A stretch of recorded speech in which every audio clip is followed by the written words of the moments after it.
Good evening, everyone. The fate of a convicted child killer is now in the hands of a local judge. The murder of Amber Garrett in 1991 gripped people around the tri-state and beyond. The man convicted, Jeffrey Rogenstahl, and his attorneys now pushing to get a new trial. Local 12's Christian Hauser has been the only reporter in the courtroom every single day for this multi-part hearing. He joins us now live with the details of what happened today in court. Christian, good evening. Good evening. That hearing wrapped up just a little while ago and was the fifth and final day of testimony from witnesses called on behalf of Jeffrey Rogenstahl as he tries to win a new trial and avoid the death penalty. Now, Rogenstahl hasn't physically been inside the courtroom, but he has been listening to the proceedings from prison over an internet feed. Now, the final witness in Rogenstahl's defense, Mark Taylor, is a blood expert who testified virtually.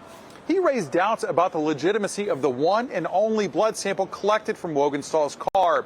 Now, investigators at the time tied that blood sample back to Amber Garrett, the victim in this case. Now, the expert testified about possible contamination as well as mishandling of the sample. He says if that blood sample is unreliable, well, so is the conviction of Jeffrey Rogenstahl.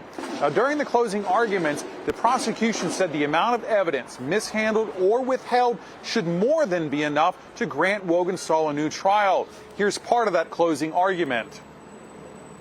We have over 160 exhibits. We called 6 experts, and the state has put on nothing in rebuttal. They could have called witnesses. Did they? No. They could have called experts. Did they? No. All they did was ask a few questions here and there of the witnesses that we put on the stand.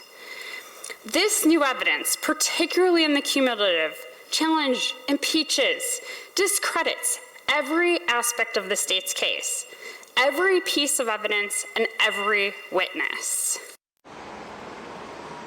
Now, like you heard, the prosecution didn't call any witnesses to try and prove their case. And during his closing argument, attorney Phil Cummings told the judge that none of this new evidence would have made a difference during the original trial. None of this new evidence, which has been explored here in depth, would have made a difference in Mr. Rogenstahl's trial. Whether it's a cryptic, ambiguous hearsay conversation overheard at the Waffle House, or experts opining about how they would have done things differently, nothing substantively exonerates Mr. Rogenstahl, nothing that we've heard. Now, I've spoken with Amber Garrett's father, Robert, several times. He's been at the previous hearings and was actually here this morning when this hearing was originally scheduled to start before it was pushed back until this afternoon. Now, he says he believes Jeffrey Rogenstahl is the man who killed his daughter, and nothing he saw from the 4 days in previous testimony would change his mind. Now, though, he must wait weeks or months to learn if Rogenstahl will be granted a new trial.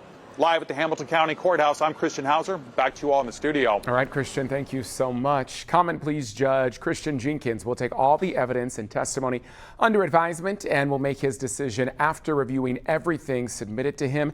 He has 60 days from the last submission to make a ruling. Thanks for checking out the Local 12 YouTube channel. Click the links and tap subscribe to get notified anytime we post.